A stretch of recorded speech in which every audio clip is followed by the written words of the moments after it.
বর্তমান বিজ্ঞান রিসার্চ করে তথ্য দিচ্ছে, একটা মানুষ যখন মরে যায়, যখন কবরের মধ্যে তাকে রেখে আসা হয়, রেখে আসা মাত্রই তাকে দাফন করা থেকে শুরু করা, দাফন করে দিয়ে আসার পর থেকে যখন 24 ঘন্টা পার হয়ে যায়, তখনই এই 24 ঘন্টা যাওয়া মাত্রই এই মৃতদেহের পেটের মধ্যে এক ধরনের পোকার সৃষ্টি হয়, পোকার জন্ম হয়।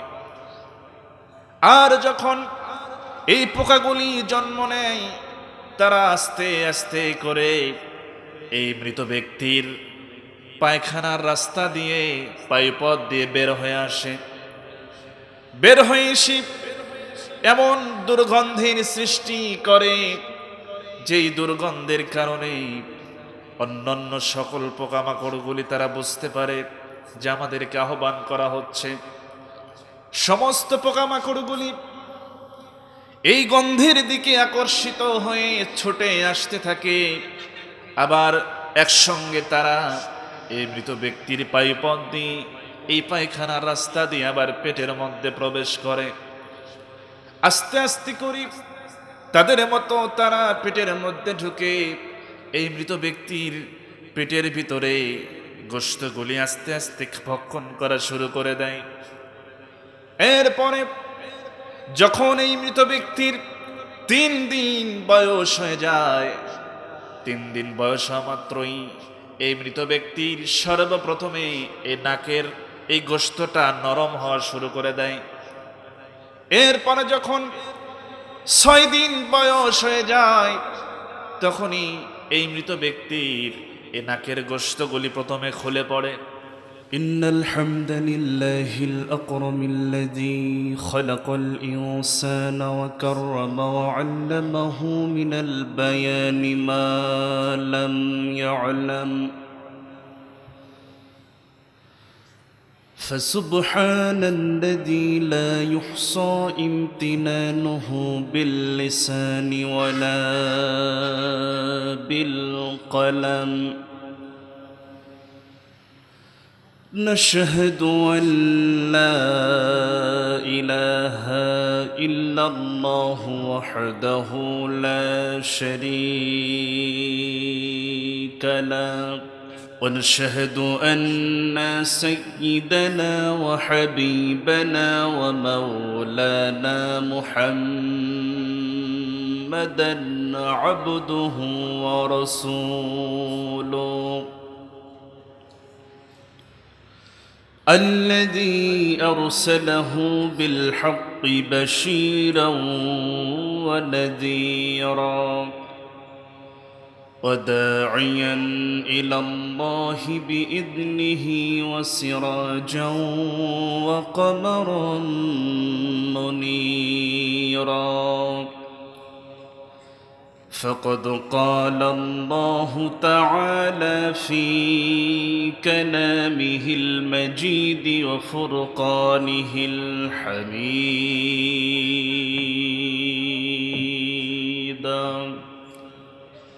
أعوذ بالله من الشيطان الرجيم بسم الله الرحمن الرحيم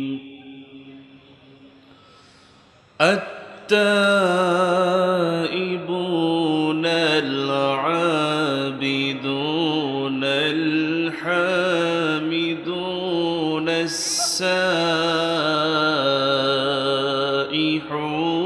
السائحون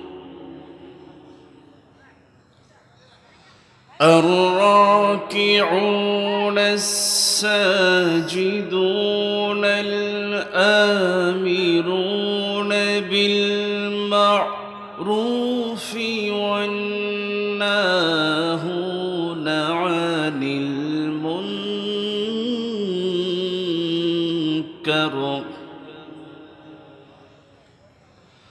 والناهون عن المنكر والحافظون ينتهكون لحدود الله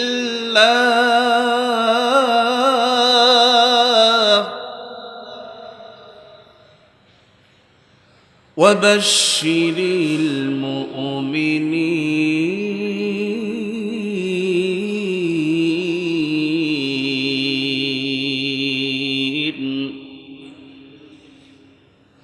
الله أكبر. بسم الله الرحمن الرحيم.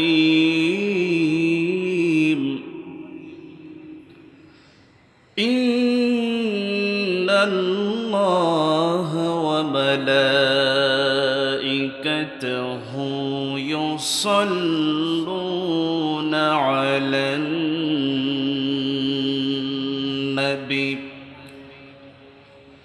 يا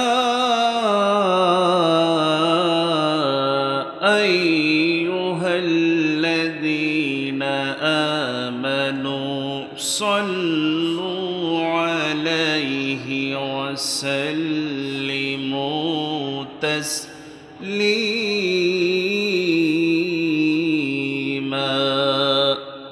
সবাই বলুন বালাগাল উলা বিকামালিহি কাশাফাদ-দুজা বিজামালিহি হাসনাতু জামিউ খিসালিহি সাল্লু আলাইহি। সূরতে ইউসুফ বিদারি হিকমতে লুকমান মা। সূরতে ইউসুফ বিদারি হিকমতে লুকমান মা।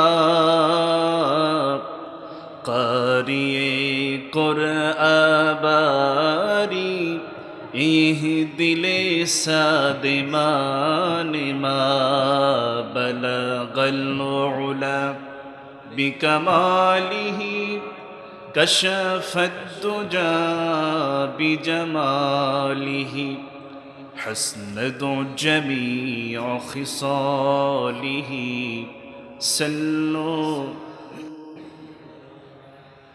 ओनाए फुल तो बुलबुल का तरन्नुम भी न हो, जिम्मे दहर में कलियों का तबस्सुम भी न हो। बलगल उला बिकमालिही कशफद्दुजा बिजमालिही हसनतु जमीउ খিসালিহি সাল্লু।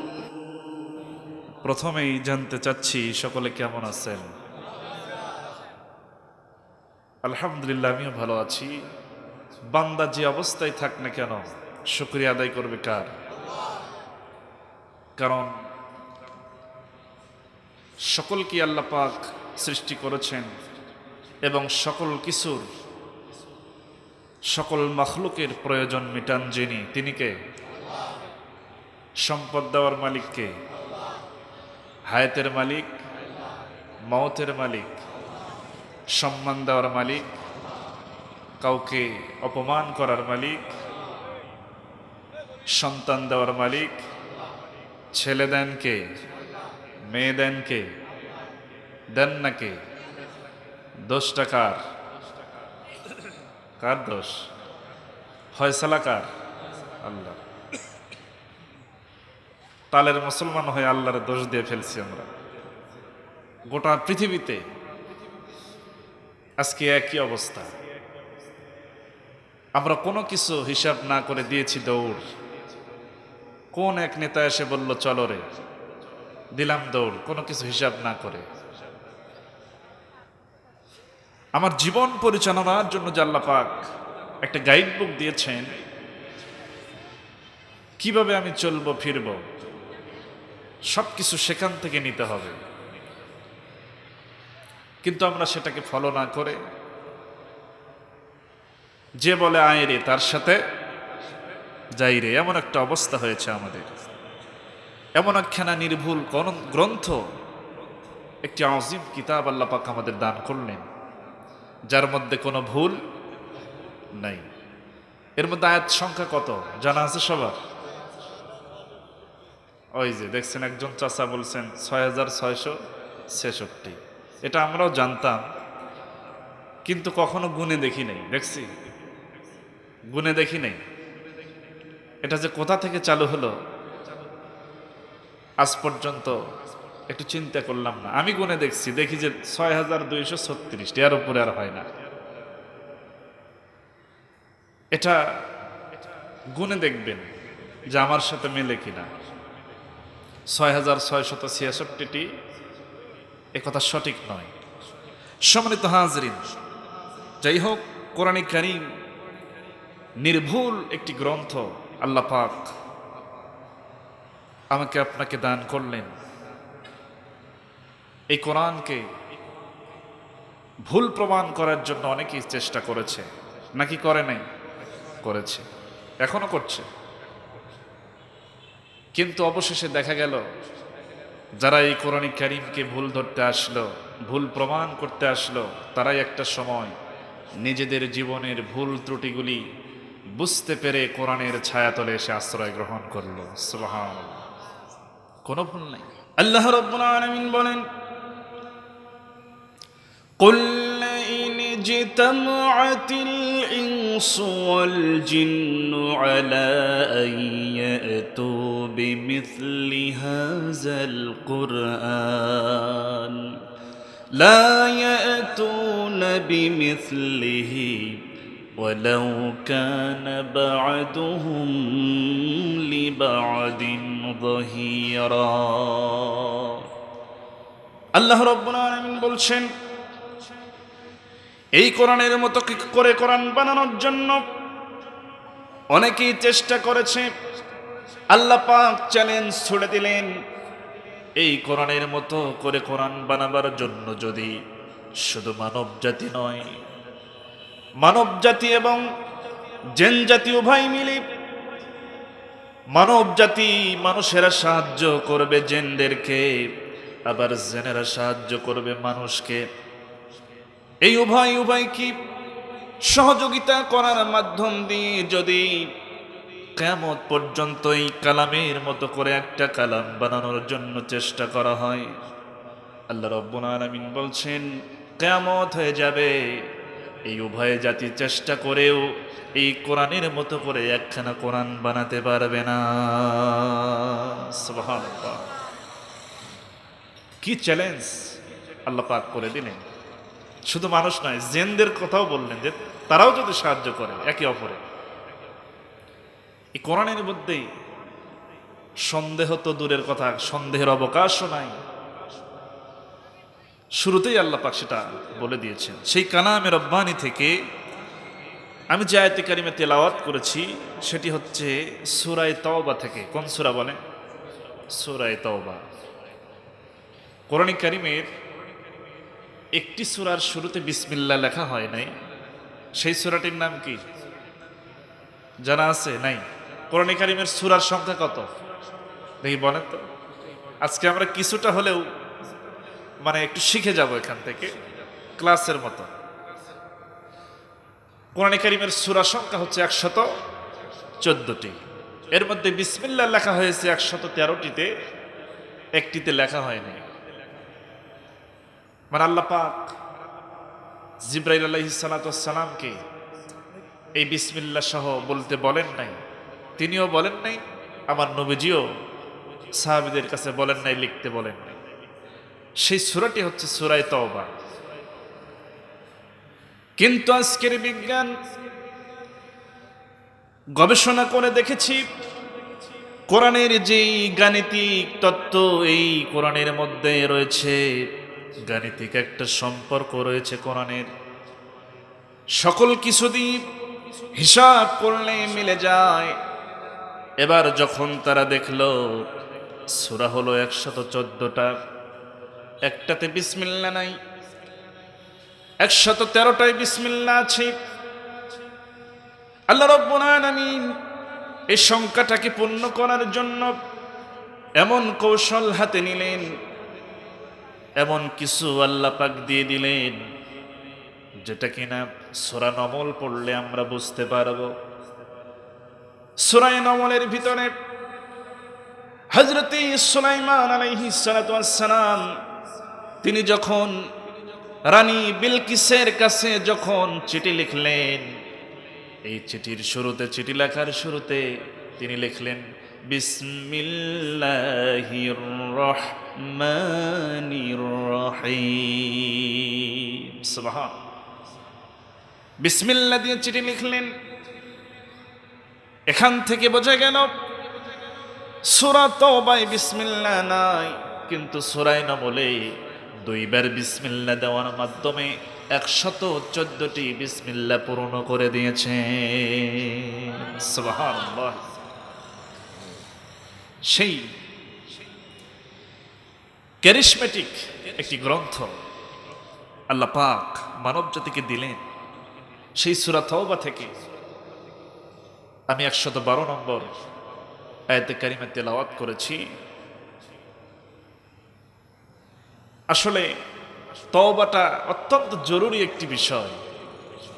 আমাদের সকলের জীবনে ভুল ত্রুটি আছে না নাই বলেন তো? কেউ কি বলতে পারবো যে আমার জীবনে কোনো গুনাহ নাই? এরকম কি কেউ আছেন? হাত তুলে দেখাতে পারবেন? কেউ নাই। আমরা সবার জীবনে গুনাহ আছে, সবার জীবনে আমাদের গুনাহ আছে। আমরা সকলেই গুনাহগার। আল্লাহ রাব্বুল আলামিন জন্য তওবার দরজা খোলা রেখে দিয়েছেন, যাতে করে বান্দা জীবনের ভুল ত্রুটিগুলিকে আমার সামনে পেশ করে, অনুশোচনা করে, অনুতপ্ত হয়ে যদি 2 রাকাত নামাজ পড়ে যদি আমার কুদরতি কদমে সিজদা দিতে পারে আর 2 ফোঁটা চোখের পানি ফেলতে পারে, আমি রব্বুল আলামিন আমার বান্দার জিন্দেগির সমস্ত গুনাহ খাতাগুলি মাফ করে দেব। সুবহান। এত সুন্দর নিজের চরিত্র কি, নিজের জীবনকে সুন্দর করে গঠন করাবার জন্যে যে কিতাবখানি আমাদের সামনে দিলেন, কিন্তু আজকে দুর্ভাগা জাতি এই কোরআনের সম্মান তো দূরের কথা, এই কোরআনকে অপমান করতে দ্বিধাবোধ করে না। কথা বলেন ঠিক কিনা? 95% মুসলমানের দেশে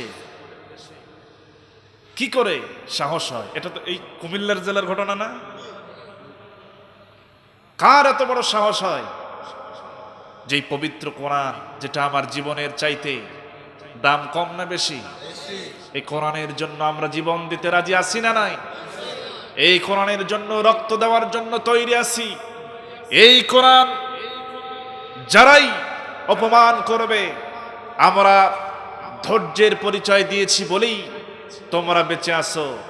যদি মুসলিম জাতি একটাবার এই কোরআনের সম্মান রক্ষার জন্য ময়দানে ঝাঁপিয়ে পড়ে যদি তারা সিদ্ধান্ত নেয় বুকের তাজা রক্ত ঢেলে দিয়ে কোরআনের সম্মানকে আমরা রক্ষা করার জন্য চেষ্টা করব, তাহলে বাতিল শক্তি পালাবার মতো পথ খুঁজে পাবে না। কথা বলেন ঠিক কিনা? এজন্যে বাতিল শক্তি যারা, ইসলামের বিরোধিতা যারা করো, তোমাদের সাবধান হওয়া দরকার। কারণ এই মুসলিম জাতি ইমানের বলে বলিয়ান হয়েই দেশটাকে স্বাধীন করেছে। জীবনের তারা মায়া করে নাই। তারা জানে যে কোনো সময় কামানের সেই গোলা বারুদ এসে আমার বুকটা ঝাঁঝরা করে দিতে পারে। এটা জেনেও তারা কি যুদ্ধ করা বাদ দিয়েছিল? দেয় নাই। প্রিয় ভাইয়েরা, সেই কোরআনে কারীম আল্লাহ পাক দিলেন আমাদের, সূরা তওবা দিলেন। আমরা কেন তওবা করব না? যখন আমরা মরে যাব, আল্লাহ রাব্বুল আলামিন যেমন আমাদের তৈরি করেছেন, আমাদের কোনো অস্তিত্ব এক সময় ছিল না, ঠিক কিনা বলেন? কিছুই ছিলাম না একটা সময়। আল্লাহ পাক অস্তিত্ব দিয়ে দিলেন, জীবন দিলেন। আবার আল্লাহ আমাদের মৃত্যু দান করবেন। আবার আল্লাহ আমাদেরকে এই মরার পরে আবারও জিন্দা করবেন। করবেন কিনা বলেন? আবারও জিন্দা করবেন। আল্লাহ রাব্বুল আলামিন তাই বলছেন, كيف تكفرون بالله وكنتم أمواتا فأحياكم ثم يميتكم ثم يحييكم ثم إليه ترجعون সুন্দর করে মহান রব্বুল আলামিন বলে দিলেন, তোমরা কিভাবে আমি আল্লাহকে অস্বীকার করো, অথচ তোমরা ছিলে মৃত, তোমাদের কোনো অস্তিত্ব ছিল না। আমি তোমাদেরকে জীবন দিলাম, আবার আমি তোমাদেরকে মৃত্যু দান করব। আবার যখন তোমরা মরে যাবে, আবার আমি তোমাদেরকে সেখান থেকে আবার জীবিত করব। সুম্মা ইলাইহি তুরজাউন, অতঃপর সকলকে আমার কাছেই ফিরে আসতে হবে। আল্লাহু আকবার। তার মানে আমরা যেদিক দিয়েই ঘুরি, কার সামনে হাজির হতে হবে একটা সময়। তাহলে আমরা কি নিয়ে আল্লাহর সামনে হাজির হব? কেন আমরা তওবা করব না? তওবা করে জীবনটাকে পরিশুদ্ধ করব না? এবার একটু চোখটা বন্ধ করুন, হৃদয়ের কানটা লাগায়া দেন। বর্তমান বিজ্ঞান রিসার্চ করে তথ্য দিচ্ছে, একটা মানুষ যখন মরে যায়, যখন কবরের মধ্যে তাকে রেখে আসা হয়, রেখে আসা মাত্রই তাকে দাফন করা থেকে শুরু করা, দাফন করে দিয়ে আসার পর থেকে যখন 24 ঘন্টা পার হয়ে যায়, তখনই এই 24 ঘন্টা যাওয়া মাত্রই এই মৃতদেহের পেটের মধ্যে এক ধরনের পোকার সৃষ্টি হয়, পোকার জন্ম হয়।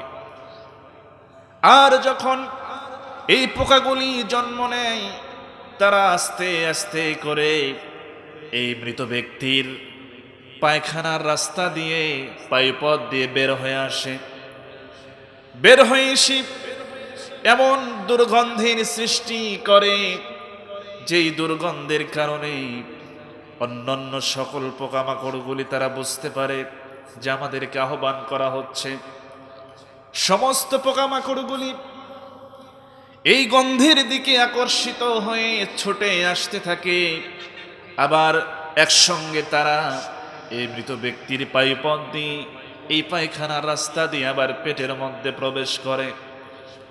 আস্তে আস্তে করে তাদের মতো তারা পেটের মধ্যে ঢুকে এই মৃত ব্যক্তির পেটের ভিতরে গোশতগুলি আস্তে আস্তে ভক্ষণ করা শুরু করে দেয়। এরপরে যখন এই মৃত ব্যক্তির 3 দিন বয়স হয়ে যায়, 3 দিন বয়স হওয়া মাত্রই এই মৃত ব্যক্তির সর্বপ্রথমে এই নাকের এই গোশতটা নরম হওয়া শুরু করে দেয়। এরপরে যখন 6 দিন বয়স হয়ে যায়, তখনই এই মৃত ব্যক্তির এই নাকের গোশতগুলি প্রথমে খুলে পড়ে। এরপরে যখন 9 দিন বয়স হয়ে যায়, এই মৃত ব্যক্তির মাথার চুল থেকে শুরু করে নিয়ে শরীরের সমস্ত লোমকূপগুলি আস্তে আস্তে করে খুলে পড়ে যায়। এরপরে যখন 17 দিন বয়স হয়ে যায়, তখন এই মৃত ব্যক্তির পেটটা তো এতদিনে আস্তে আস্তে ফুলতে থাকে। যখনই 17 দিন বয়স হয়ে যায়, ফুটবল যেমন লাথির আঘাতি অথবা কোনো কারণে বাস্ট হয়ে হাওয়া বেরিয়ে যায়, বিকট আওয়াজ হয়, ঠিক তেমনি ভাবে এই মৃত ব্যক্তির পেটটা ফুলতে ফুলতে 17 দিন বয়স যখন হয়ে যায়, এরকম বিকট শব্দ হয়ে বাস্ট হয়ে যায়, পেটটা ফেটে যায়, পেটের ভিতরে যা কিছু আছে সব কিছু বের হয়ে পড়ে।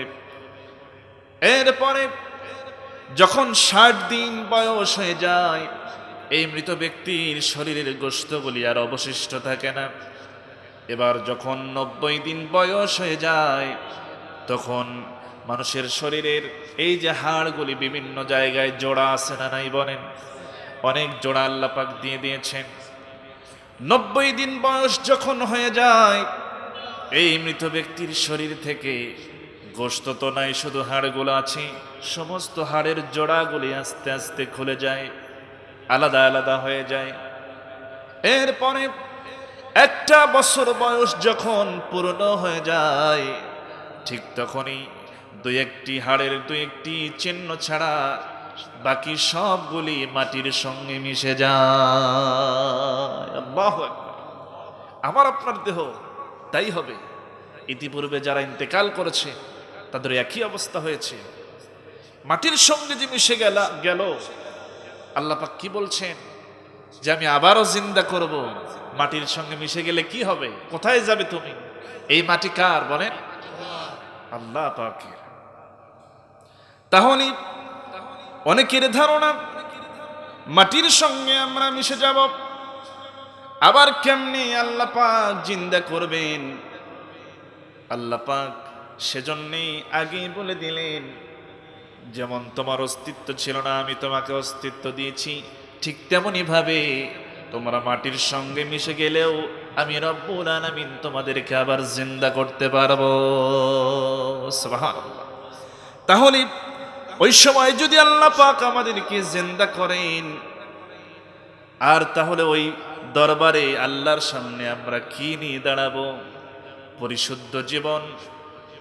পরিশুদ্ধ জীবন যদি আমরা গড়ে যেতে না পারি দুনিয়া থেকে, আল্লাহর দেওয়া জীবন ব্যবস্থা অনুযায়ী আমরা যদি দুনিয়ায় না চলি, আল্লাহ পাক জীবন ব্যবস্থা দিলেন। আল্লাহ পাক বললেন, ও বান্দা আমি তোমাদেরকে এমন একটা গাইড দিলাম, এটা হলো তোমার জন্য সংবিধান। তুমি কি করবে? রাসূল কি সেই দায়িত্ব দিয়েছেন, রাসূলের মাধ্যমে সমস্ত মুসলিম মিল্লাতকে ওই একই দায়িত্ব বোঝায় দিয়েছেন। সে দায়িত্বটা হলো আল্লাহ পাক বলছেন, হুয়াল্লাযী আরসালা রাসূলাহু বিল হুদা ওয়া দীনিল হক লিইয়ুযহিরাহু আলাদ দীনি কুল্লিহি ওয়ালাউ কারিহাল মুশরিকুন। আল্লাহ রাব্বুল আলামিন বলছেন, আমি আমার রাসূলকে দিন হক আর সত্য সহকারে পাঠিয়ে দিয়েছি। তার কাজ হলো, আরে তাকে জন্য পাঠিয়ে দিয়েছি, তিনি কি করবেন? দুনিয়ার সমস্ত আইন, মানুষের তৈরি করা যত মতবাদ রয়েছে, মানুষের তৈরি করা যত সংবিধান রয়েছে, মানুষেরা যে সংবিধান তৈরি করেছে জীবন পরিচালনার জন্য, সমাজের শান্তি প্রতিষ্ঠার জন্য, মানুষ যে আইন তৈরি করেছে ইচ্ছে মতো এমন আইন তৈরি করেছে মানুষ, যেটা পছন্দ হয় না আস্তে করে কেটে দেয়, আবার নতুন আইন বানায় সংশোধন করে। এমন আইন আছে না নাই বলেন? আবার হয় না, নতুন আরেকটা আইন পাশ করে সংশোধনী আনে, 1 2 3 4 5 এরকম করে কততম সংশোধনী হবে আল্লাহই ভালো জানে। এই যে মানুষের তৈরি করা আইন, এই আইন দিয়ে মানুষ সমাজে শান্তি আনার জন্য চেষ্টা করতেছে। মূলত এটা সমাজে শান্তি আনার লক্ষণ নয়, মূলত এটা হলে তাদের পার্থিব জীবনে ক্ষমতাকে কক্ষিগত রেখে নিজেদের স্বার্থকে, দুনিয়াবী স্বার্থ কায়েম করার লক্ষ্যে তারা মানুষের সঙ্গে আইনটা চাপায়া দিয়েছে। যদি আমার ভয় থাকতো তাহলে তারা আমার আইনটাকেই সংবিধান হিসেবে তারা দিয়ে দিত। এই যে মানব রচিত আইন, এই আইন দিয়ে সমাজে যে কার্যক্রম তাল চালাতেছে, সেই আইনের উপরে, সেই রাষ্ট্রের সংবিধানের উপরে আমার রাসূল যেন আমার দেওয়া জীবন ব্যবস্থা বিজয়ী করে দিতে পারে। সুবহানাল্লাহ। এই দায়িত্বই আল্লাহ পাক রাসূলকে দিয়েছেন। আর এই দায়িত্ব পৃথিবীর অনেক দেশেই এই দায়িত্ব পালনের জন্য কিছু মুজাহিদ কাজ করে যাচ্ছেন। বাংলার জমিনেও আসরা নাই বলেন, আছে, তারা কাজ করে যাচ্ছেন। আমরা তাদেরকে সহযোগিতা করা তো দূরের কথা, বরং বিরোধিতা করছি। প্রিয় ভাইরা, আমাদেরকে সাবধান হতে হবে, তওবা করে ফিরে আসতে হবে। কারণ আল্লাহ পাক তওবাকারীকে ভালোবাসেন। কে ভালোবাসেন? আমি আপনি যখন কোনো মানুষের কাছে একবার কোনো কিছু চাইব, তিনি দিবেন। 2 বার চাইব, তিনি দিবেন। 3 বার চাইব, তিনি দিবেন। বারবার যখন চাইব, সেই লোকটা বিরক্ত হবে কিনা বলেন? অবশ্যই হবে। নিজের আত্মীয় হলেও বারবার চাইলে বিরক্ত হবে। কিন্তু আল্লাহ রাব্বুল আলামিন তার নিয়ম হলো উল্টা। এবার কবি বলছেন, হর হমেশা দেনে কো তৈয়ার है, हर हमेशा देने को तैयार है, जो न मंगे उससे ओ बेजार है। কত সুন্দর করে কবি বলে দিচ্ছে, হর হামেশা মানে সব সময়, দেনে কো তৈয়ার হে তিনি দেওয়ার জন্য তৈরি হয়ে আছেন, जो न मांगे যে মাফ চায় না, उससे ओ बेजार है ওর প্রতি আল্লাহ বেজার হয়ে যায়। সুবহানাল্লাহ, কত সুন্দর কথা। মানুষের কাছে বারবার চাইলে মানুষ বিরক্ত হয়, আর আল্লাহর কাছে যদি কেউ না চায় তাহলে আল্লাহ বিরক্ত হয়। সুবহানাল্লাহ বলবেন না? এত সুন্দর কথা। আল্লাহ রাব্বুল আলামিন বান্দা যদি তওবা করে কেমন খুশি হন। রাসূল করিম সাল্লাল্লাহু আলাইহি ওয়াসাল্লাম বলছেন, ও সাহাবীরা তোমরা কি জানো নাকি যদি কোনো বান্দা তওবা করে আল্লাহ কেমন খুশি হন?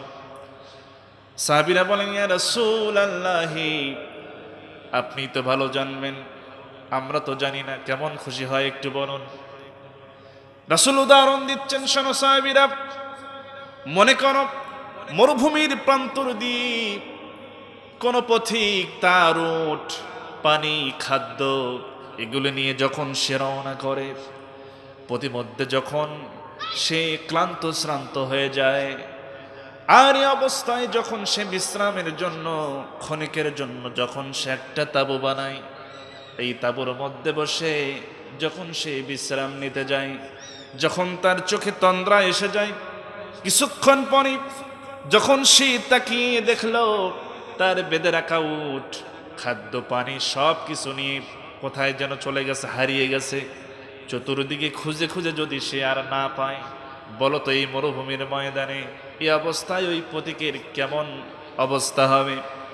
সাহাবীরা বলেন, ইয়া রাসূলুল্লাহ এই মরুভূমির প্রান্তরে তার উট যদি খাদ্য পানি সহ যদি হারিয়ে যায়, তাহলে তার মতো হতভাগা আর কেউ হবে না, সে তো মরেই যাবে।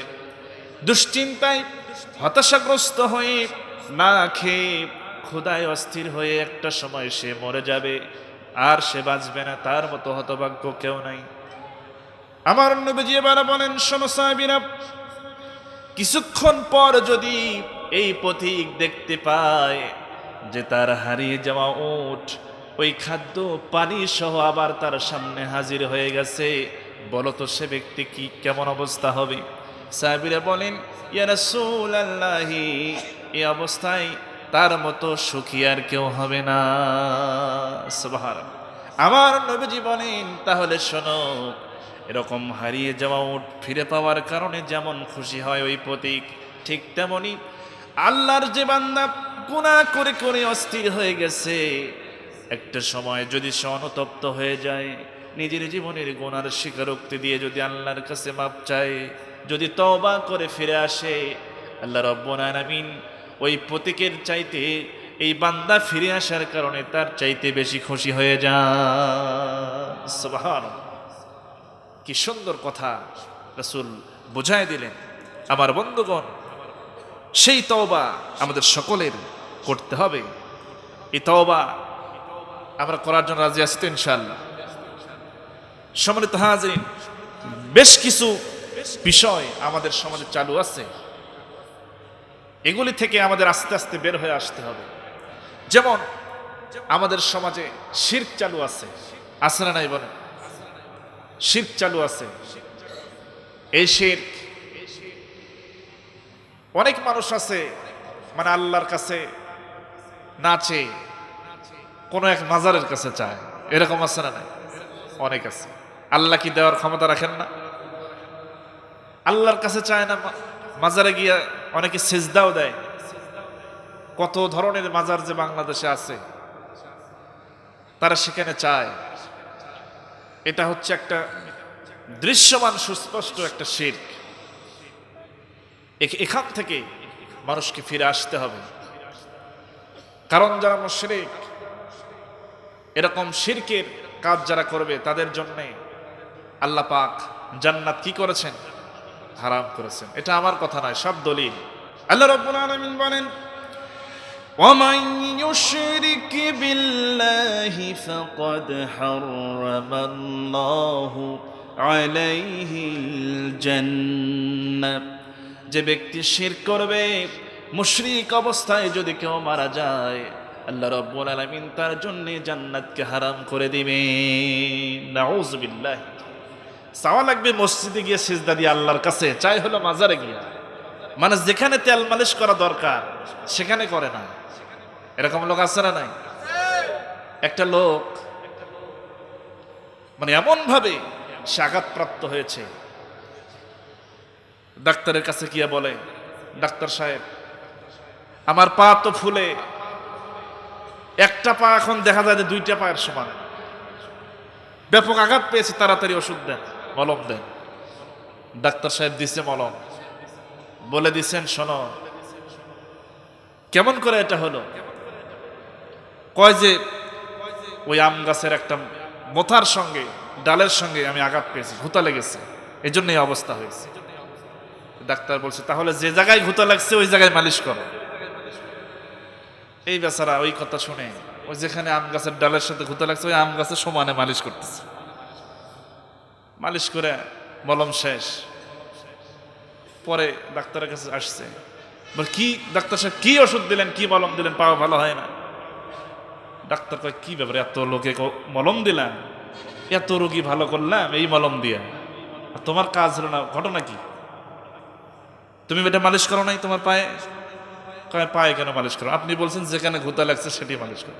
আমি আম গাছের মোতার সাথে ডালের সাথে ঘুতা লাগছে আমি ওখানে মালিশ করছি। ও আচ্ছা এই কথা, তাহলে তুমি জিন্দেগিতেও তোমার পা তো ভালো হওয়ার সম্ভাবনা নেই। যেখানে মালিশ করার কথা সেখানে মালিশ না করে তুমি অন্য জায়গায় মালিশ করলে কি হবে? হবে না। তা আমাদের অবস্থা তাই হয়েছে, যেখানে চাওয়ার দরকার, যার কাছে সিজদা দিয়ে মনের আকুতি মিনতি করা দরকার, সেখানে না গিয়া আমরা অন্য জায়গায় চলে যাই। ঠিক তেমনই ভাবে অনেকে আছে পিতা মাতার কাছে দোয়া নেওয়া বাদ দিয়ে চলে যায় সেই পীর সাহেবদের বাড়িতে দোয়া নেওয়ার জন্য। এরকম আছে না? ওই উদাহরণে একই রকম, যেখানে তেল মালিশ করা দরকার সেখানে করে না, পিতা মাতাকে একটু ভক্তি শ্রদ্ধা করে না। প্রিয় ভাইরা আমার, তাহলে এই শিরকের গুনাহ আমার আপনার জীবনে থাকা চলবে না। জাহিলিয়াতের যুগে এমন ভাবে শিরকটা প্রতিষ্ঠিত অবস্থায় ছিল, আমার নবীজি আস্তে আস্তে নতুন দিন যখন তিনি চালু করে দিলেন, নতুন মুসলমান যখন কিছু হলো, আবু জেহেল দেখলো আমার এই মূর্তির ব্যবসা আর থাকবে না। সুতরাং কি করা যায়? প্রথমেই আমার নবীজির সঙ্গে আগে আপোষ করার জন্য সেই কৌশল অবলম্বন করলো, মিউচুয়াল করার জন্য একটা প্রস্তাব দিল। একদিন ডাক দিয়ে বলতেছে, ভাতিজা মোহাম্মদ শোনো, তোমার সঙ্গে আমার কিছু কথা আছে। নবীজি বলেন, চাচা কি কথা বলুন? আবু জাহেল বলছে, ও ভাতিজা শোনো, তুমি যেই দিন চালু করতেছো এটা ভালো জানি, কিন্তু শোনো তুমি কি করবে? আমরা যেখানে মূর্তিগুলোর পুজো করি, সেজদা দেই, মাঝে মাঝে তোমরা এসে একটু সেজদা দিও, আবার আমরাও গিয়া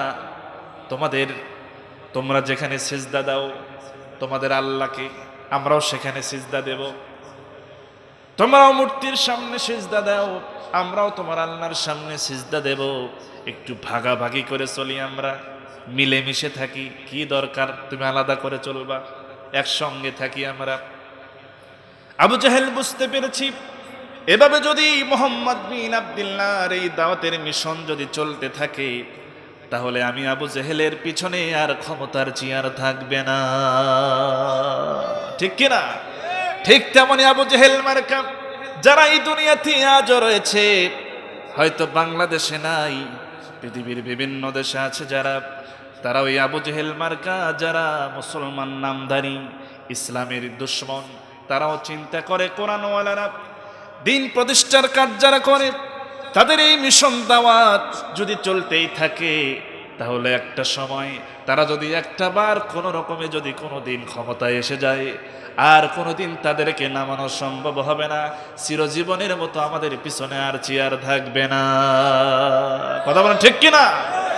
এজন্যেই তারা বারবার করে কোনো কিচ্ছু নাই, কোনো মিটিং নাই, মিছিল নাই, কোনো কিছু নাই, আন্দোলন নাই, অথচ একটা জায়গায় বসে পরামর্শ করতেছে, তাদেরকে হামলা দিয়া তাদেরকে ধরে নিয়ে বলে এরা জঙ্গির বৈঠক করতেছে। নাউজুবিল্লাহ, এদের কাছে জঙ্গির বই পাওয়া গেছে। নাউজুবিল্লাহ, এই যে আপনি এটা করলেন, নিরপরাধ মানুষগুলি কি এই যে মিথ্যে মামলা দিয়ে আপনি ঢোকালেন, এটা হলো জুলুম। এই জুলুমটাও হলো একটা শিরক। জুলুম কি বলেন? শিরক। জুলুম থেকে যদি আপনি নিজেকে বাঁচাতে না পারেন, তাহলে কিন্তু কিয়ামতে জান্নাত মিলবে না, সম্ভব হবে না।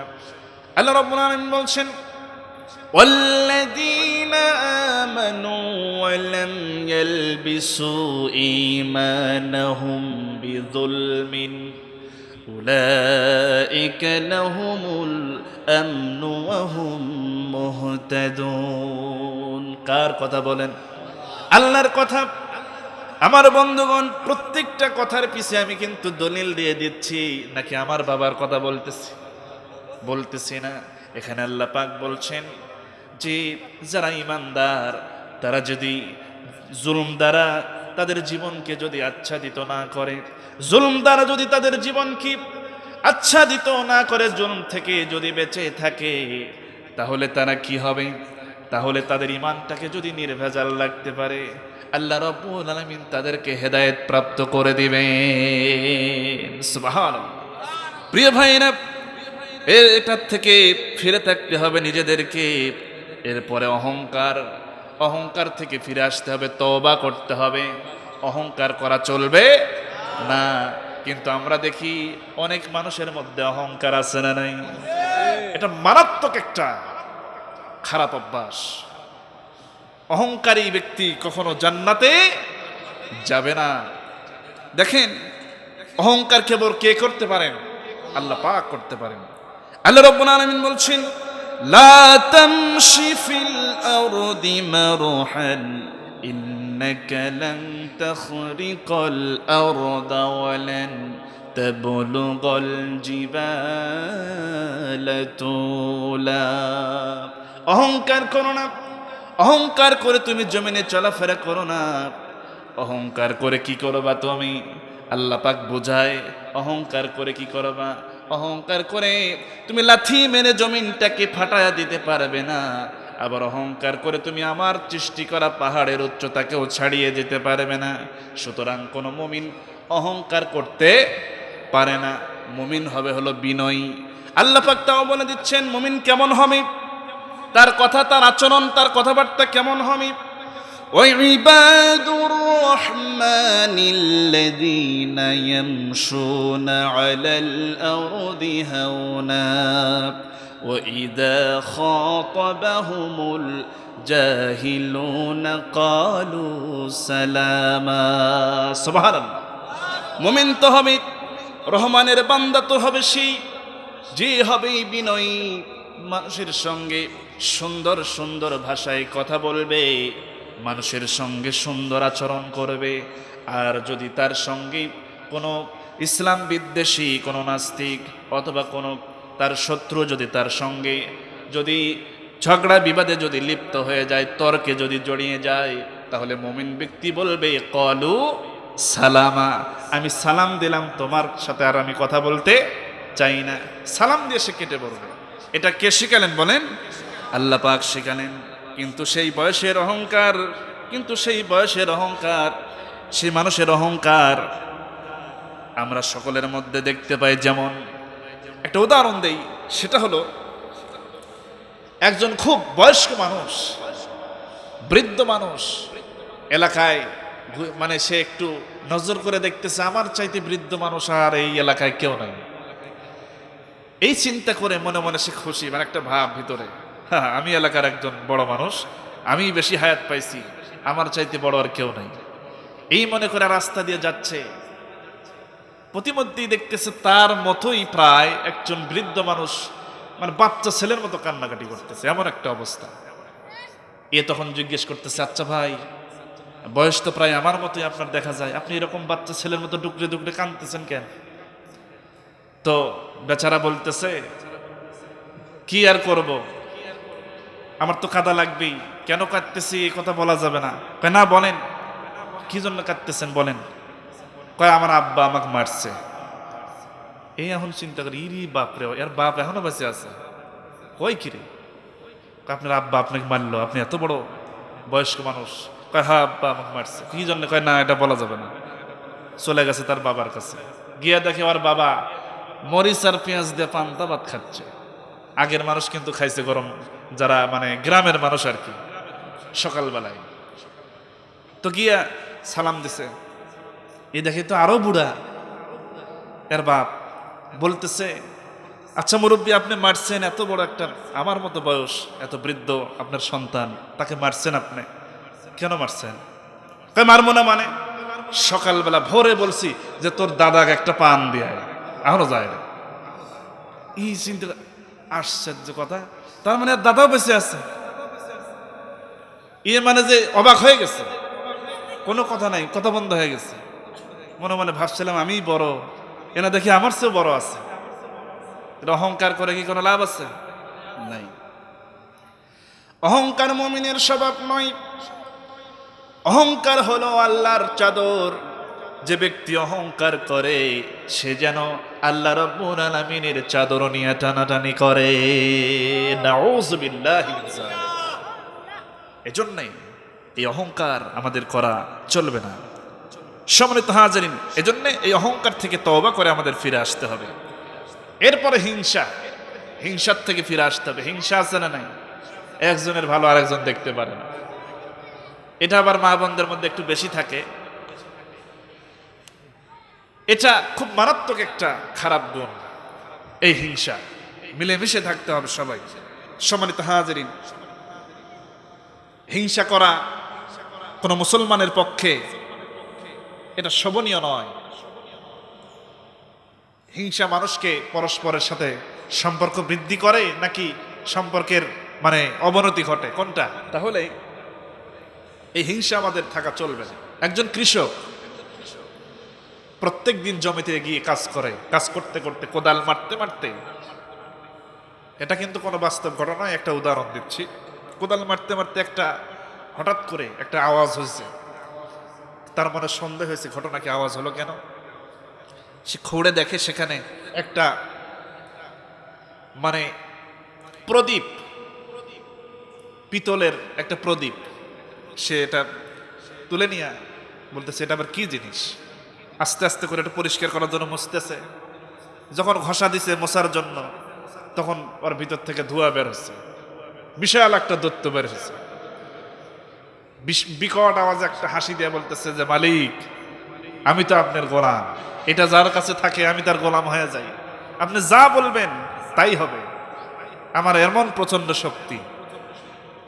কৃষক তো অবাক হয়ে গেছে, কয় কি রে, কি একটা জিনিস পাইলাম, কপাল তো খুলে গেছে মনে হচ্ছে। কয় আমি যা বলবো তাই হবে? কয় হ্যাঁ। কয় আমি যদি বলি এই আমার এই জমি পুরাটা সোনা, সোনা দেবে না, ভরে দে, তাই তাই হবে? কয় হ্যাঁ, বলে দেখেন, এটা অন্তুর ব্যাপার। কয় তাই নাকি? এখন জিন আবার বলতেছে, তবে শর্ত আছে। বলে কি শর্ত? বলে আমার কারিশমা হলো এমন, আপনি আমার কাছে যা চাবেন, আমি যদি আপনাকে এক মাঠ আপনার এই এক জমি পরিমাণ স্বর্ণ দেই, তাহলে অন্য মানুষের আবার এরকম ডবল হয়ে যাবে, তারা পাবে। এ তো চিন্তায় পড়ে আছে, কয় কি রে, এটা তো করা ঠিক হবে না। আমি যেটা পাবো আমার জিনিস, আমি পাইলাম প্রদীপ, আমার গোলাম, আমার যা হবে অন্য জনের এমনি এমনি ডবল হবে, দরকার নেই। বাড়িতে নিয়ে গেছে, ঢোকের মধ্যে ঢুকছে, বাড়িতে নিয়ে গেছে, নিয়ে গিয়ে এ আর এই কোনো কাজ করে না। তার চিন্তা যে যা করবো তা তার চাইতে প্রতিবেশী বা অন্যান্য লোকের আমার চাইতে দ্বিগুণ হবে, কি দরকার, এই প্রদীপ ব্যবহারই করবে না। বাড়িতে গিয়া স্ত্রীর সামনে দিয়ে নিয়ে গিয়ে একটা জায়গায় রেখে দিয়া বলতেছে, শোনো, এই যে দেখতেছ, এই জিনিস যেন হাত দিয়ে ধরো না, যেভাবে আছে ওইভাবেই থাক, শুধু আমি এটাকে ধরবো। বলেন তো, মহিলা মানুষকে যদি কোনো ব্যাপারে নিষেধ করা হয় তাহলে ওই ব্যাপারে তাদের একটু আকর্ষণ বেশি থাকে কিনা বলেন? যখন নিষেধ করছে স্বামী বাড়িতে নাই, এই আস্তে করে ওটা বের করে মুছতেছে শাড়ির আঁচল দিয়া, তখনই তো দৈত্য বের হয়ে গেছে। অনেকটা ভয় পেয়েছে, কি ব্যাপার, কে তুমি? ভয় পাবেন না মালিক, যা বলবেন তাই হয়, আমি আপনার গোলাম। তাই নাকি? চিন্তা করছে এই ভাঙ্গা টিনের বেড়া, টিনের ঘর, বহুত দিন থাকছি, আর থাকবে না। কয় বাড়িটা বিল্ডিং বানিয়ে দাও একতলা। সঙ্গে সঙ্গে বিল্ডিং বানিয়ে দিছে একতলা। কয় এবার আমার স্বামী আসুক, আমি দেখাবো যে কি পারি আমি। স্বামী বেচারা বাহির থেকে আসে আর বাড়ি খুঁজে পায় না, কেন আমার বাড়ি কোথায় গেল? স্ত্রী দেখা যায় উকি ঝুঁকি মারতেছে, খুঁজতেছে, ডাক দেয় যে আসেন, এই যে বাড়ি চিনতেছেন না, সারা জীবন তো শুধু ভাঙ্গা বেড়ার মধ্যে রাখছেন, দেখেন কি করছে। আর স্বামী এখন হাত ধরে নিয়ে বাইরে এসে কয়, এই দেখ আমার একতলা, আর মানুষের দেখ 2 তলা করে হয়েছে। তুই জানিস যা করব প্রতিবেশীর ডবল হবে গ্রামবাসীর। একতলা বানাইছে ওর ঘরের মধ্যে থেকে, আর বের হস নাই। দেখেন প্রতিবেশীরা, গ্রামবাসী সবার 2 তলা হয়ে গেছে। এর ভিতরে একটা হিংসা চেপে গেছে এই কৃষকের। সে ভাবতেছে না, এটা তো সহ্য করা যায় না। আবার ঘষা দিছে, দত্ত হাজির, বলতেছে শোনো, আমার যা হবে, মানে আমি যেটা বলবো তার ডবল যদি হয়, আচ্ছা যদি আমার 1 চোখ কানা করে দাও, তাহলে কি ওর ওই গ্রামের লোকের কি 2 চোখ কানা হবে? হ্যাঁ অবশ্যই, যা করবেন তার ডবল হবে। তাহলে দে তাড়াতাড়ি 1 চোখ কানা। তো দিছে, পুরো এলাকাবাসী একবারে কানা। আমার 1 পাও ভেঙে দেয়, গোটা এলাকা আগে ন্যাংরা করে ছেড়ে, হাতও একটা ভেঙে দেয়, সব একবারে পঙ্গু, অন্ধ বেনে ছাড়ছে। মানে নিজের ক্ষতি স্বীকার করেও, মানে এমন হিংসা তার ভিতরে যে এলাকার কাউকে সে ভালো থাকতে দিবে না। নিজের ক্ষতি স্বীকার করে হলেও মানুষকে এরকম ধ্বংসের দিকে ঠেলে দেয়। এরকম লোক আছে না নাই? উদাহরণটা দিলাম এজন্য, এমন চরিত্র যদি আমার আপনার ভিতরে থেকে থাকে, তাহলে তওবা করে ফিরে আসতে হবে কার পথে? আল্লাহর দিকে ফিরে আসতে হবে। এরপরে আল্লাহ পাক বলছেন, কোন বান্দা যদি অন্য কোনো বান্দার হক নষ্ট করে, বান্দার হক আছে না নাই বলেন? আছে। যেমন বান্দার কিছু হক আছে, তার মধ্যে যারা সন্তান তাদের পিতামাতার প্রতি কিছু হক, কিছু দায়িত্ব আছে না নাই বলেন? অবশ্যই আছে। এটা দায়িত্ব পালন করতে হবে, কারণ পিতামাতা হলো রহমত। হুমা জান্নাতুকা ওয়া নারুকা, রাসূল বলেছেন পিতামাতা হলো তোমার জন্য জান্নাত অথবা জাহান্নাম। পিতামাতার খেদমত করো, জান্নাতের মালিক হয়ে যাও। সুবহানাল্লাহ। আল্লাহ রাব্বুল আলামিন বলছেন, ওয়া কাযা রাব্বুকা আল্লা তা'বুদু ইল্লা ইয়্যাহু ওয়া বিল ওয়ালিদাইনি ইহসানা। আল্লাহ রাব্বুল আলামিন বলেন, ওরে বান্দারা, আমি আল্লাহর ইবাদতের পরেই তোমরা তোমার পিতামাতার খেদমত করো, ইহসান করো। এটা হলো আমার পক্ষ থেকে চূড়ান্ত রায়, চূড়ান্ত সিদ্ধান্ত, নির্দেশ। তার মানে হলো পিতামাতার খেদমতকে এত গুরুত্ব দিলেন মহান রব্বুল আলামিন। আল্লাহর হুকুম পালন করার পরেই পিতামাতার মর্যাদা দিয়ে দিলেন। সুবহানাল্লাহ। এটা ভিন্ন একটা সাবজেক্ট, বিশাল আলোচনা। তাহলে পিতামাতা কি, অনেক সন্তান আছে যখন বৃদ্ধ হয়ে যায়, পিতামাতা যখন বৃদ্ধ হয়ে যায় ঘরে আর জায়গা হয় না, বারান্দায় রেখে দেয়, আছে না নাই বলেন? এটা করা যাবে না। এটা করলেন তো আপনার কপাল পুড়ে গেল। অনেক সন্তান আছে বউকে খুশি করার জন্য মা বাপকে কষ্ট দেয়, বউকে বউয়ের মন রক্ষার জন্যে সে বাড়িতে থাকে না, শহরে গিয়া ভাড়া থাকে, আছে না নাই? অসংখ্য আছে। অনেক সন্তান আছে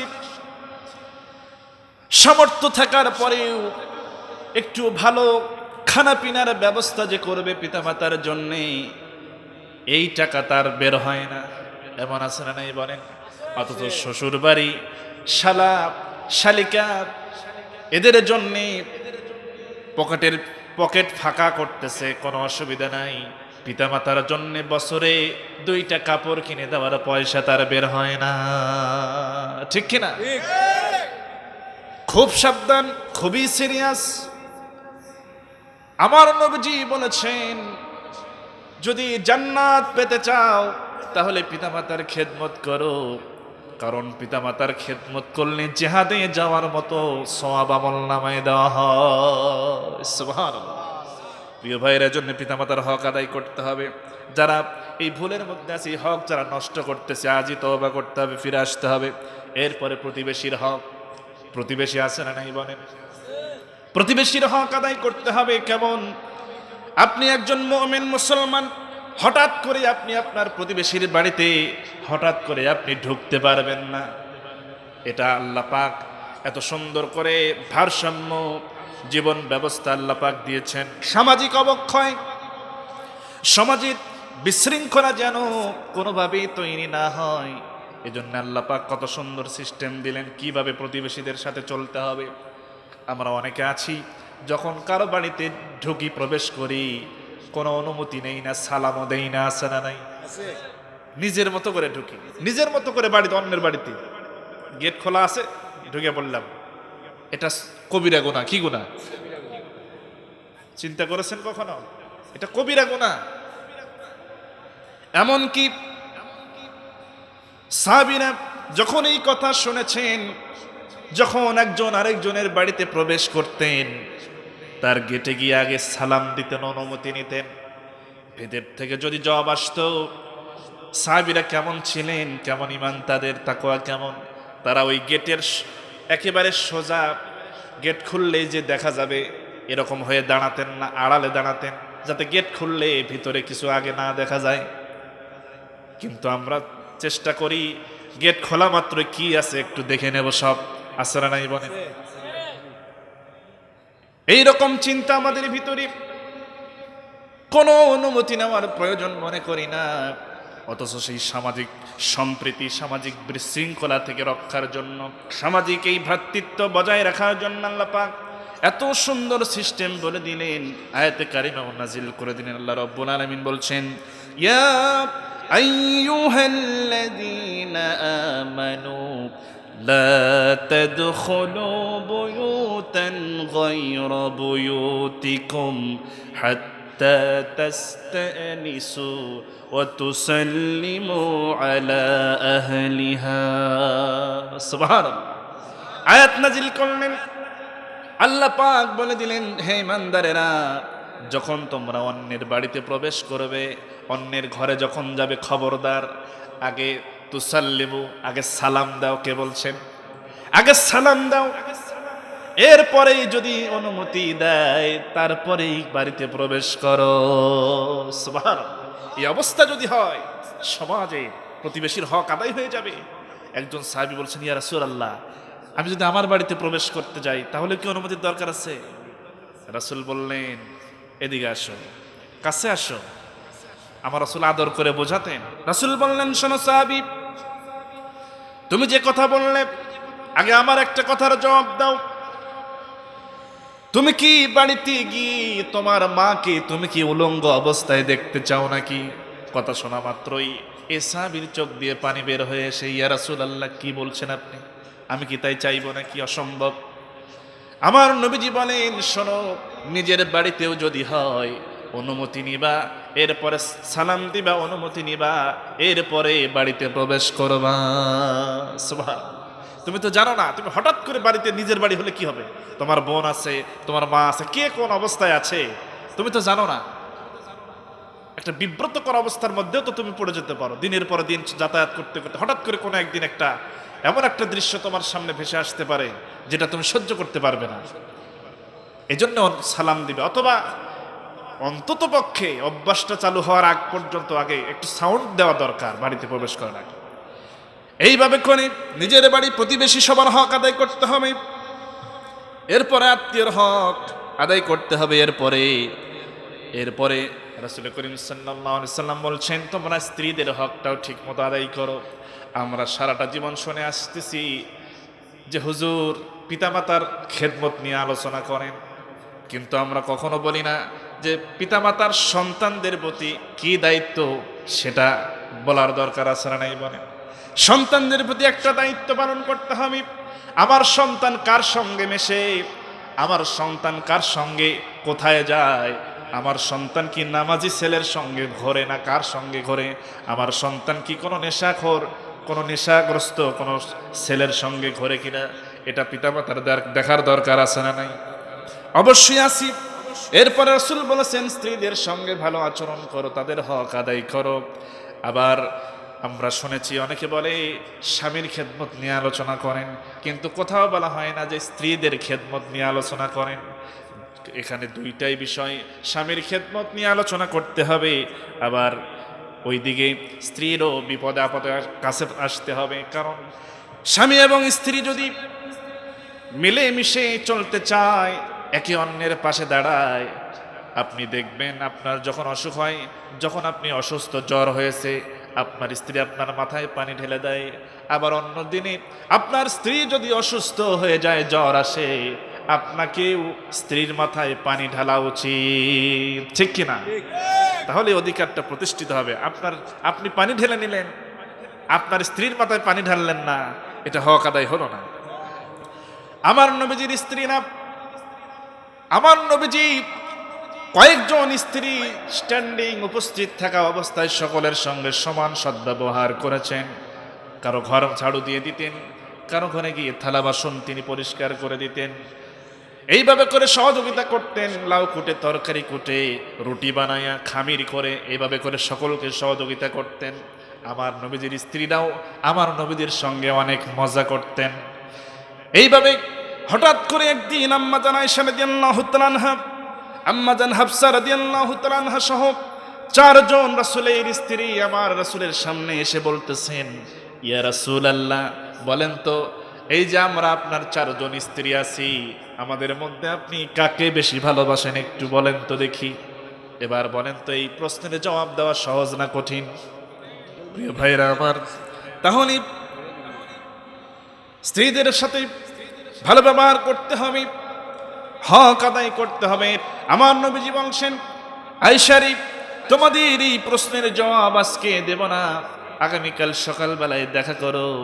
সকল আম্মাজান চলে গেলেন।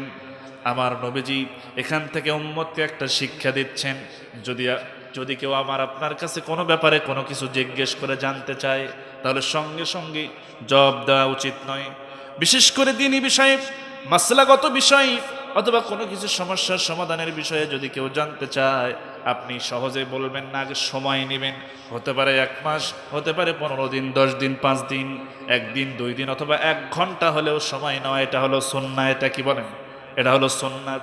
আমার নবীজি সময় নিলেন, বললেন আগামীকাল জবাব দেব। রাসূলের সকল স্ত্রী যার যার ঘরে চলে গেলেন। সন্ধ্যা যখন হয়ে গেল, আমার নবীজি কি করলেন? 2টা করে খেজুর সুন্দর করে প্যাকেট বানালেন, 4টা প্যাকেট বানালেন 4 জন স্ত্রীর জন্য। আমার নবীজি সর্বপ্রথম চলে গেলেন আম্মাজান আয়েশা রাদিয়াল্লাহু তাআলা আনহার ঘরে প্রবেশ করলেন। গিয়ে সালাম দিয়ে বললেন, আয়েশা, ওরে হুমায়রা, কোথায় তুমি? চলে আসো। এবার আম্মাজান আয়েশা রাদিয়াল্লাহু তাআলা আনহা সালামের জবাব দিয়ে তিনি দৌড়ে চলে আসলেন। এসে বলতেছেন, ইয়া রাসূলুল্লাহি, কি হয়েছে, এভাবে ডাকছেন কেন? নবীজি বলেন, শোনো। এই কথা বলে আমার নবীজি পকেট থেকে ওই যে 2টা খেজুরের একটা প্যাকেট বের করে হাতে দিয়ে আম্মাজান আয়েশার হাতে দিয়ে বললেন, আয়েশা রে, আমি কিন্তু তোমাকে দারুণ ভালোবাসি, এজন্য ভালোবেসে এই যে 2টা খেজুর তোমাকে উপহার দিলাম, খবরদার কেউ যেন না জানে। এই কথা বলে তিনি বেরিয়ে আসলেন, চলে গেলেন আম্মাজান হাফসার ঘরে। সেখানেও গিয়ে তিনি বললেন, ওরে হাফসা, কোথায় তুমি? আম্মাজান হাফসা রাদিয়াল্লাহু তাআলা আনহা দৌড়ে চলে আসলেন। নবীজি আরেকটা প্যাকেট বের করলেন, যার ভিতরে 2টা খেজুর। এই 2টা খেজুর আম্মাজান হাফসার হাতে দিয়ে বললেন, ওরে হাফসা, এই যে আমি তোমাকে 2টা খেজুর দিলাম, আমি কিন্তু তোমাকে দারুণ ভালোবাসি, খবরদার এই যে খেজুর তোমাকে দিলাম এই কথা যেন কেউ না জানে। সেখান থেকে বেরিয়ে আসলেন, প্রত্যেকটা স্ত্রীর ঘরে গেলেন আর এই প্যাকেট দিলেন যার মধ্যে 2টা খেজুর, সকলের হাতে দিয়ে একই কথা বললেন, কেউ যেন না জানে। এবার পরের দিন যখন নির্ধারিত সময় সকালবেলা যখন হয়ে আসলো, আমার নবীজি বসে আছেন, আম্মা জানেরা 4 জন গিয়ে আমার নবীজির সামনে হাজির, কারণ গতকালকে প্রশ্ন করেছে, সেই প্রশ্নের জবাব দেওয়ার দিন আজকে। আম্মা জানেরা বলতেছেন, ইয়া রাসূলুল্লাহি, গতকালকে যে প্রশ্ন করেছিলাম আজকে তো জবাব দেওয়ার সময়, এবার বলুন আমাদের এই 4 জনের মধ্যে আপনি কাকে বেশি ভালোবাসেন? নবীজি এবার বলতেছেন, ওগো স্ত্রীরা, আমি তো সেই জবাব দেওয়ার জন্যই বসে আছি, তাহলে শোনো, আমি রাসূল গত রাত্রিতে যার হাতে আমি 2টা খেজুর দিয়েছি, আমি রাসূল তাকেই সবচেয়ে বেশি ভালোবাসি। সুবহানাল্লাহ। আম্মা জান আয়েশা ভাবতেছেন, আহারে রাসূল তো আমাকে 2টা খেজুর দিয়েছেন, তার মানে আমাকে রাসূল বেশি ভালোবাসেন। মনে মনে হাসতেছেন, মনের মধ্যে হাসি কিন্তু প্রকাশ করতেছে না, অন্যরা টের পেয়ে যাবে। এবার আম্মা জান হাফসা রাদিয়াল্লাহু তাআলা আনহা তিনিও মনে মনে হাসতেছেন, আহারে আমাকে তো রাসূল 2টা খেজুর দিয়েছেন, তার মানে আমাকে বেশি ভালোবাসেন। তিনি মনে মনে খুশি কিন্তু প্রকাশ করতেছেন না, সকলেই তাই। সকলের অবস্থায় কি, সবাই মনে মনে খুশি, কেউ কারো দিকে ওইভাবে হাসি মাখা মুখ নিয়ে তাকাচ্ছে না, ভেতরে ভেতরে খুশি, আমার রাসূলও খুশি, আমার আল্লাহ খুশি হয়ে যায়। সুবহানাল্লাহ, কত সুন্দর। কিন্তু এই জবাবটা যদি আগের দিন দিতেন তাহলে বিপদ ছিল কি ছিল না বলেন? কত সুন্দর হিকমত খাটালেন, 4 জনেই খুশি, রাসূল জবাবটা দিয়ে দিলেন। প্রিয় ভাই, আসুন আমরা এই রকম হিকমত না হওয়া পর্যন্ত, কৌশল ভিতরে না আসা পর্যন্ত দ্বিতীয় বিয়ার যেন চিন্তা কেউ করেন না, তাহলে কিন্তু বিপদ আছে। যাই হোক, অনেক কথা ছিল, আমরা এখন শেষ করে দেব। আমি কোরআনের সুর মাঝে শুনেছি যে নাম, আজানের সুর মাঝে শুনেছি ও নাম। আমি কোরআনের সুর মাঝে শুনেছি যে নাম, আজানের সুর মাঝে শুনেছি ও নাম। ও নাম শুনেছি আমি আমার হৃদয়, হে রাসূল নবীজি তোমায়, হে রাসূল নবীজি তোমায়। আমি কোরআনের সুর মাঝে শুনেছি যে নাম, আজানের সুর মাঝে শুনেছি ও নাম। ও নামে এত জাদু, এত মধুময়, ও নাম নিয়েই ফুল সুরভি ছড়ায়। ও নামে এত জাদু, এত মধুময়, ও নাম নিয়েই ফুল সুরভি ছড়ায়। ও নামের সুর তোলে শুধু আমি চাই, হে রাসূল নবীজি তোমায়, হে রাসূল নবীজি তোমায়। ربنا ظلمنا أنفسنا وإن لم تغفر لنا وترحمنا لنكونن من الخاسرين। আল্লাহ তাআলা গভীর রজনীর শুরুতে আমরা কিছু গুনাহগার বান্দা বান্দি এই ময়দানে বসে কোরআনে কারীম সামনে নিয়ে কিছু কথা বললাম। রব্বুল আলামিন বলার ভিতরে ভুল ত্রুটি হয়ে যেতে পারে, আল্লাহ তাআলা ভুল ত্রুটিগুলি ক্ষমা করে দিয়ে এই আলোচনা তোমার দরবারে মঞ্জুর করে নিও। আল্লাহ তাআলা এই মাহফিল খানা কবুল করে নাও। যা কিছু হাদিয়া হয় সর্বপ্রথম আকায়ে নামদার তাজদার মদিনা আহমদ মুস্তফা সাল্লাল্লাহু আলাইহি ওয়াসাল্লামের পাক রওজায় পৌঁছায়া দাও। তামাম বিশ্বের মাটির নিচে যত মুমিন মুমিনাত শুয়ে আছেন তাদের আরওয়ার পরিশ্রমগুলি পৌঁছায়া দিও। আল্লাহ তাআলা, আমরা যারা হাত তুলেছি আমাদের অনেকের মা নাই বাবা নাই, কঠিন অন্ধকার কবরে যুগের পর যুগ, বছরের পর বছর, মাসের পর মাস অন্ধকার কবরের মধ্যে শুয়ে আছে মাওলা। আল্লাহ তাআলা মেহেরবানি করে কবরবাসী পিতামাতা রূহের উপরে আজকের এই সওয়াবখানা হাদিয়া হিসেবে পৌঁছায়া দিও। আল্লাহ তাআলা মা বাপ যাদের বেঁচে আছে খেদমত করার তৌফিক দিয়ে দিও। আল্লাহ তাআলা মা বাপ যাদের অসুস্থ হয়ে আছেন সুস্থতা দান করে দাও। আমরা সন্তান যারা আছি পিতামাতার খেদমত করে করে যেন জীবনটা কাটায় দিতে পারি সে তৌফিক আমাদেরকে দান করে দিও। রব্বির হামহুমা কামা রব্বায়ানি সগীরা। সবাই বলেন রব্বির হামহুমা কামা রব্বায়ানি সগীরা। আল্লাহ তাআলা, দেখতে দেখতে আমাদের হায়াতের পুঞ্জি শেষ হয়ে যাচ্ছে, না জানি কখন মালাকুল মউত আমাদের সামনে এসে দাঁড়িয়ে যায়। আমলনামার অবস্থাটাই এমন, নিজের আমলনামার দিকে যদি তাকাই জাহান্নাম ছাড়া কিছুই চোখে পড়ে না। আল্লাহ, তোমার নাফরমানি করে করে গুনাহ করে করে জীবনটাকে আমরা বরবাদ করে দিয়েছি। আমরা গুনার কথাগুলো স্বীকার করে নিয়ে আসামি হিসাবে তোমার দরবারে ধরা দিলাম। মেহেরবানি করে আমাদের গুনার দিকে না তাকায়া বান্দা মনে করে আজকের এই কোরআনের মাহফিলের উসিলা করে জিন্দেগীর সমস্ত গুনাহ খাতাগুলি তুমি মাফ করে দাও।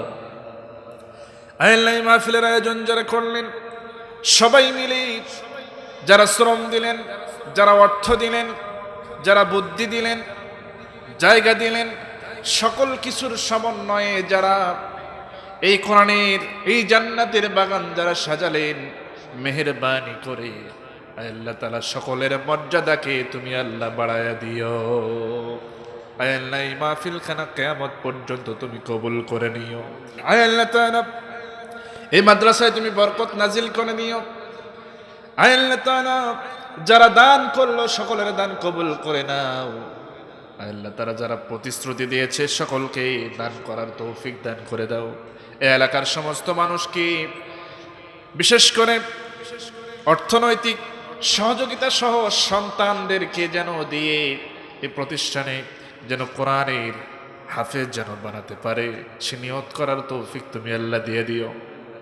রব্বুল আলামিন, আসমানি বালা, জমিনি বালা, হাওয়াই বালা, সমস্ত বালা মুসিবত থেকে তুমি আমাদেরকে হেফাজত করো। আল্লাহ তাআলা, সারা পৃথিবীর মানব জাতি জিন জাতিকে তুমি আল্লাহ হেদায়েত নসিব করে দিও। আল্লাহ তাআলা, এই মাহফিল শোনার জন্য যারা এসেছে মাওলা, মেহেরবানি করে সকলকে বাস্তব জীবনে আমল করে চলার তৌফিক দান করে দিও। আল্লাহ, মা বোনেরা যারা এসেছেন রব্বুল আলামিন, আমার মা বোনদেরকে তুমি আল্লাহ আম্মা জান আয়েশা খাদিজার মতো কবুল করে নিও মাওলা। আল্লাহ, যেই মা যেই বোনের সংসারে অশান্তি তুমি আল্লাহ শান্তি স্থাপন করে দাও। আল্লাহ তাআলা, যেই মা যেই বোনের সন্তান হয় না তোমার খাজানা থেকে আল্লাহ সন্তানের বাজেট করে দিও মাওলা। আল্লাহ তাআলা, ফিতনা ফাসাদের জামানায় কিভাবে দোয়া চাইলে তুমি কবুল করবে আমাদের জানা নাই। মেহেরবানি করে আমাদের জন্য যা প্রয়োজন আমাদের চাইতে তুমি বেশি ভালো জানো। মেহেরবানি করে আল্লাহ আমাদের চাওয়াগুলিকে তুমি মিটায়া দিও। আল্লাহ, রাত যখন গভীর হয় সমস্ত অফিস আদালত বন্ধ হয়ে যায়, আর রাত যত গভীর হয় তোমার অফিসে তোমার রহমতের অফিস তত খোলা হতে থাকে। আল্লাহ, সে সময় হাত তুলেছি, মেহেরবানি করে আমাদের সকলের মনের নেক আশা আকাঙ্ক্ষাগুলি তুমি পূরণ করো। আহজা দিয়ে ফলক পর রহম লানে কে লিয়ে পাদলো হট জাগলো রহম লানে কে লিয়ে। تقبل منا إنك أنت السميع العليم وتب علينا إنك أنت التواب الرحيم سبحان ربك رب العزة عما يصفون وسلام على المرسلين والحمد لله رب العالمين واجعل آخر كلمتنا عند الموت لا إله إلا الله محمد رسول الله صلى الله عليه وسلم